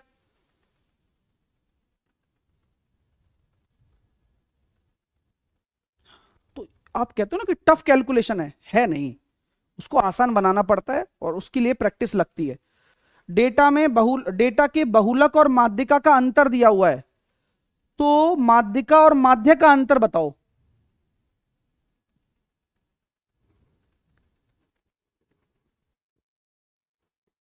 माध्यिका और माध्य का अंतर बताओ। बहुलक और माध्यिका, बहुलक को मैं Z बोलता हूं, माध्यिका को मैं M बोलता हूं, जिससे कि मेरी थोड़ी फास्ट हो जाती है लिखने का शैली। माध्यिका और माध्यिका का अंतर निकालना है, तो माध्यिका और माध्यिका का अंतर निकालना है। अब मुझे भी पता है, आपको भी पता है कि आप एम्पेरिकल फॉर्मूला का यूज करोगे। एम्पेरिकल फॉर्मूला होता है z बराबर बहुलक बराबर 3 गुणा माध्यिका माइनस का 2 गुणा माध्य। अब भाइयों और बहनों बस कुछ नहीं करना, इस माध्यिका को इसमें से घटा दो बस। अब जैसे ही घटाओगे तो 2 टाइम्स ऑफ माध्यिका माइनस माध्य बच जाएगा, और कुछ भी नहीं है सवाल में। तो ये 43.2 है और बटे 2 कर दो, आंसर आपके सामने 21.6। 21.6, 21.6 will be your right answer. Next one, एक ग्रुप है, एक समूह है, उसमें 100 व्यक्तियों के लिए 26 दिनों का भोजन है। 60 व्यक्ति समूह छोड़कर चले गए, तो बाकी व्यक्तियों का क्या होगा? देखो 100 पहले थे, अब 40 रह गए। एफिशिएंसी की बात करो तो 20 पंजे 100 और 20 दूनी 40, कम हो गई। तो टाइम बढ़ जाएगा खाने का, पहले 2 लग रहे थे अब 5 दिन लगेंगे, यानी कि पहले 26 दिनों का खाना था अब 65 दिनों का खाना हो गया, यानी कि वही खाना अब 65 दिन तक चल जाएगा। कई बच्चे इसको एमडीएस से भी कर सकते हैं, तो मना थोड़ी है कि मैं रेशो से कर रहा हूं तो मैं पाप कर रहा हूं और तुम एमडीएस से कर रहे हो तो तुम पाप नहीं कर रहे हो, या तुम एमडीएस से कर रहे हो तो पाप कर रहे हो और मैं इससे कर रहा हूं तो नहीं कर रहा हूं। मेथड आपकी जो मर्जी है वो आप लगा सकते हो, खेल खत्म। अगला सवाल, इनका रिलेशन। सारी दुनिया ट्रिग्नोमेट्री में इस सवाल को अच्छे से कर सकती है, और ये सवाल सामने सामने दिख भी रहा है। एक्स स्क्वायर बराबर क्या होगा? ए स्क्वायर साइन स्क्वायर थीटा।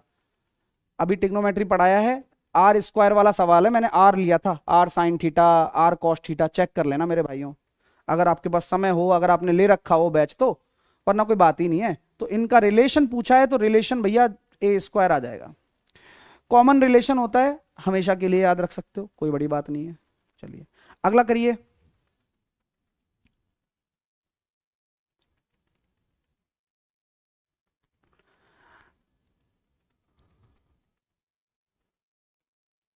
अब इसमें कोई आप ऐसे शॉक्ड मत होना कि मैं क्या कर रहा हूं, भाई मैं ये सवाल आपको करवा चुका हूं, आप ध्यान करो।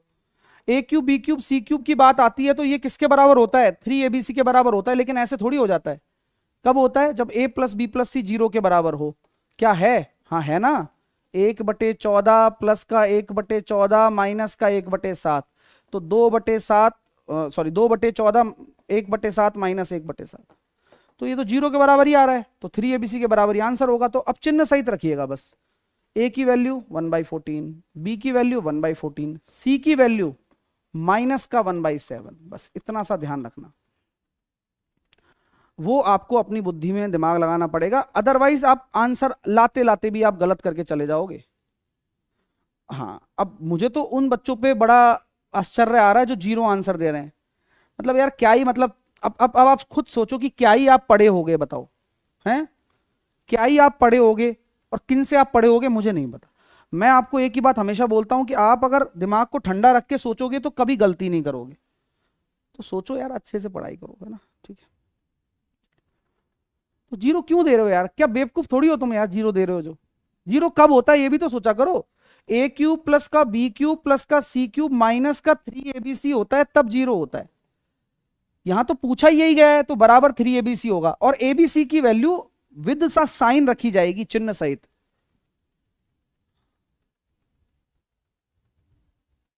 नेक्स्ट, अरे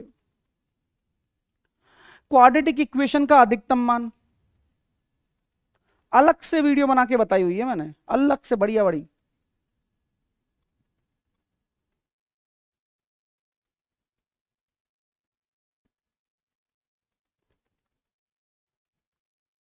तो क्या हम कह सकते हैं कि इनका अधिकतम मान कैसे निकालेंगे? देखो किसी भी क्वाड्रेटिक इक्वेशन में अगर एक्स स्क्वायर का जो कॉफिशिएंट है वो अगर नेगेटिव है तो ही मैक्सिमम वैल्यू निकल कर आती है, और मैक्सिमम वैल्यू होती है 4ac माइनस का बी स्क्वायर अपॉन 4a। अब यहां भी साइन का खेल है, तो यहां a की वैल्यू कितनी है? माइनस का 2, b की वैल्यू कितनी है? माइनस का 5, c की वैल्यू है प्लस का 18। ये सर कैसे निकाल दिया आपने?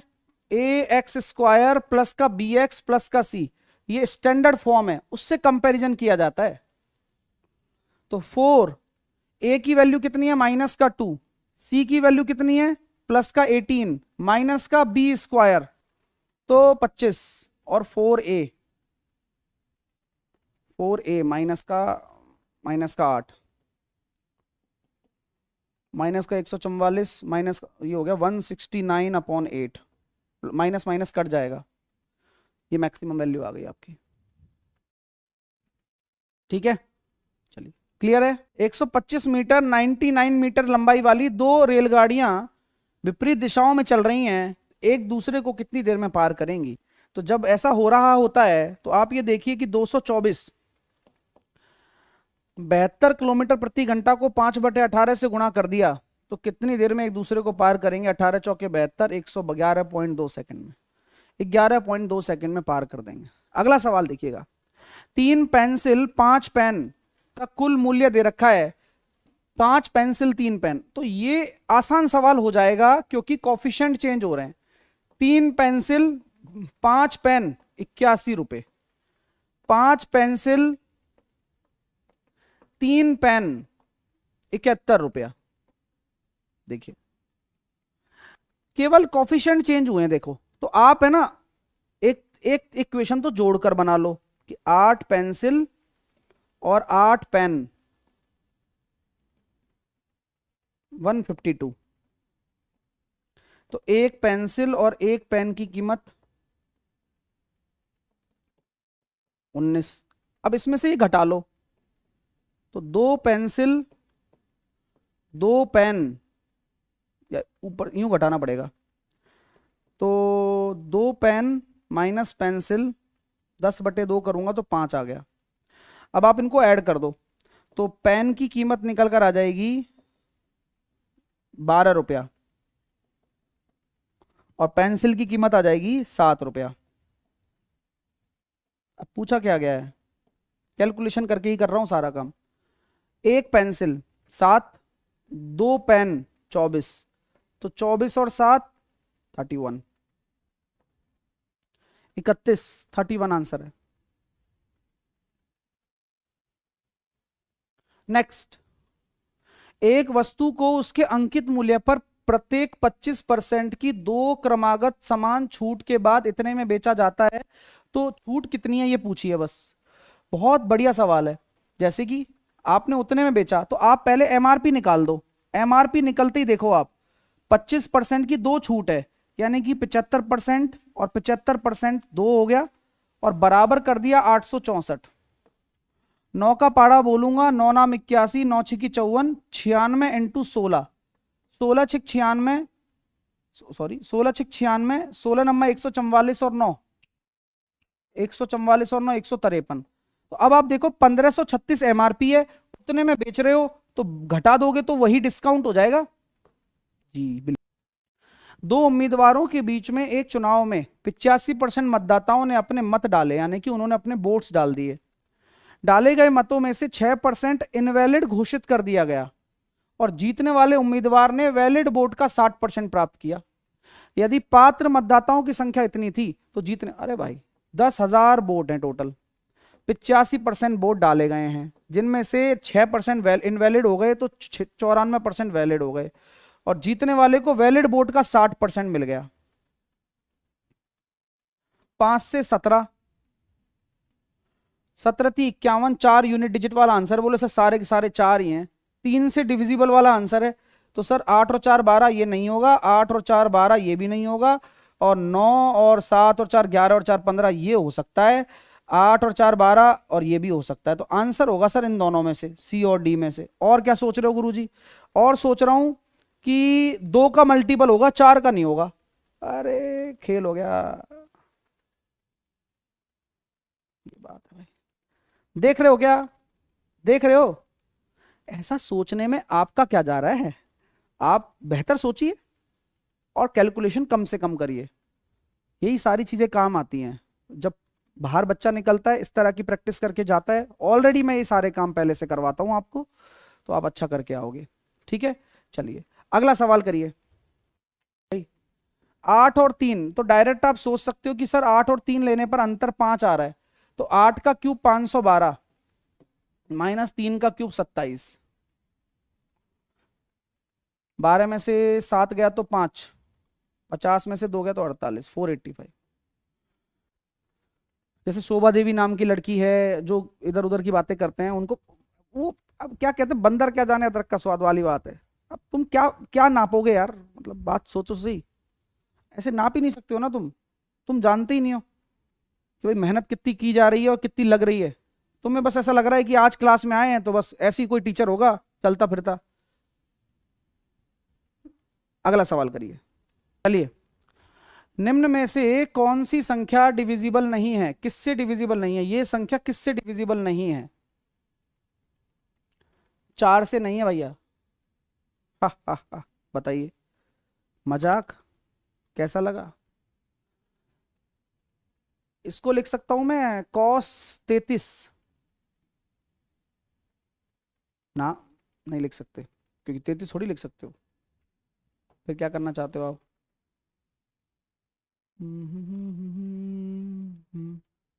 70 80 80 बन रहा है ये। एक चीज दिमाग में आ गई, बोले क्या? ये अगर साइन 47 है, इसको भी लिख सकता हूं मैं साइन 57। क्या बात कर रहे हो? हाँ सही है। इसी प्रकार इसको लिख सकता हूं क्या मैं? कॉस 43 है, 90 से देखना घटाकर कितना आ रहा है, 47 आ रहा है क्या? हाँ, साइन 47 लिख दो भाई इसको, खेल खत्म।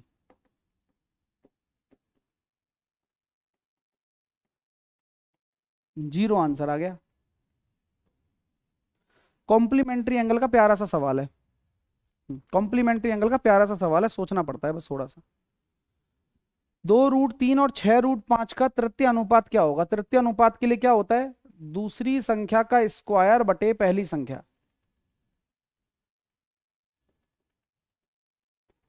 2 तिया 6, 18 पंजे 90 और 90 बटे √3, और √3 का अगर ऊपर नीचे गुणा कर दो तो बच जाएगी बीन। तो जवाब आएगा 30√3। जवाब आएगा 30√3। आइए, 7 और 7 14 में से 4 गया तो 10, 7 में से 10 गया तो माइनस का 3 और माइनस माइनस प्लस, 7 और 4 11, 7 माइनस 11 तो 10 में से 11 गया तो माइनस का 1, माइनस का 1 और 14 कितना हो जाएगा? 13, 13 में से 13 गया तो 0। साइन का बड़ा अच्छे से ध्यान रखना होता है, सिंबल्स का बहुत जरूरी है। हाँ, नेक्स्ट। 10 मीटर लंबा एक खंबा है, 10 मीटर लंबा एक 36 खंबा 30 डिग्री का कोण बनाते हुए ऊर्ध्वाधर दीवार ए बी पर तिरछा टिका हुआ है। अब 36 से बोला गया है, अगर यही दीवार से बोला जाता तो क्वेश्चन पलट जाता और आप भी गलत करके आ जाते। अब मैं एग्जामिनर को यही कहूंगा कि भाई 36 से ना करके दीवार से कर देना। बहुत सारे बच्चे गलत करके आएंगे और आप मत करके आना। बट 10 मीटर एक लंबा खंबा है, तो 30 डिग्री के सामने ये है तो 60 डिग्री के सामने 10√3 होता है क्या? तो बोला गया सर खंबे का पाद दीवार से कितनी दूरी पर है? अब आप कहोगे सर ये 30 डिग्री के सामने 10 मीटर लंबा एक खंबा, अच्छा ये है खंबा, तो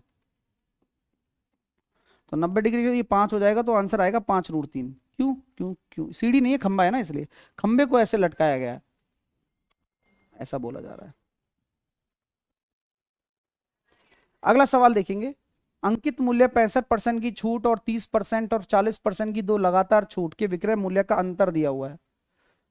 तो 65% की एकल छूट दे दी, 30 और 40, 70 माइनस का 12, तो ये हो रहा है 58%। तो इनका जो अंतर आ रहा है वो आ रहा है 7% बराबर 105। तो टोटल जो अंकित मूल्य होगा वो 1500 हो जाएगा, 1500 हो जाएगा। हाँ ठीक है मेरे भाई, चलिए अगला करिए।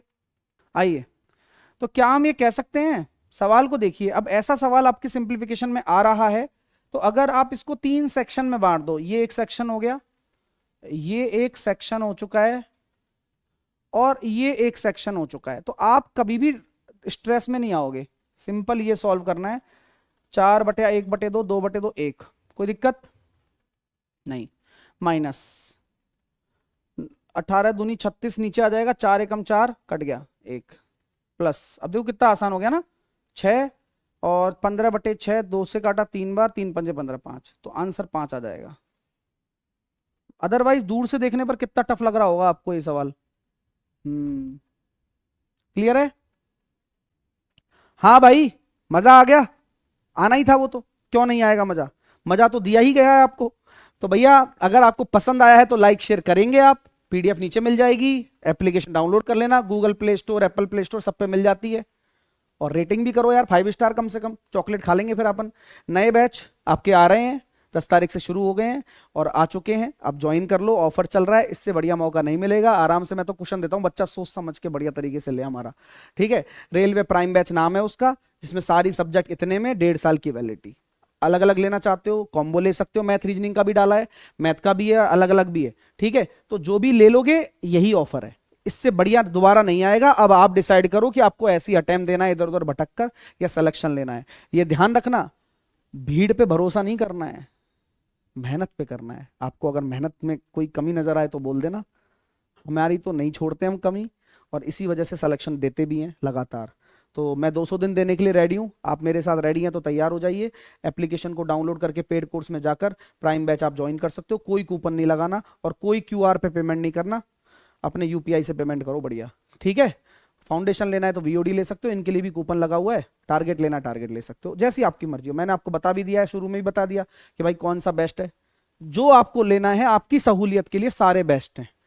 ये वीओडी है, ये टारगेट है जल्दी रिवीजन के लिए, और ये प्राइम बैच है जो नया है, जिसमें थ्योरी व्योरी सब होगा, क्वेश्चन भी होंगे। तो लीजिए, एप्लीकेशन को डाउनलोड करिए और हमारे चैनल को सब्सक्राइब कर लो यार। कोई क्वेरी है तो कॉल या व्हाट्सअप भी कर सकते हो आप, ठीक है। थैंक यू सो मच, इतना प्यार देने के लिए धन्यवाद, आपका बहुत बहुत आभार। ऑल द बेस्ट, अच्छे से पढ़ाई करो, मेहनत करते रहो, और सेशन कैसा लगा कमेंट करके बताओ।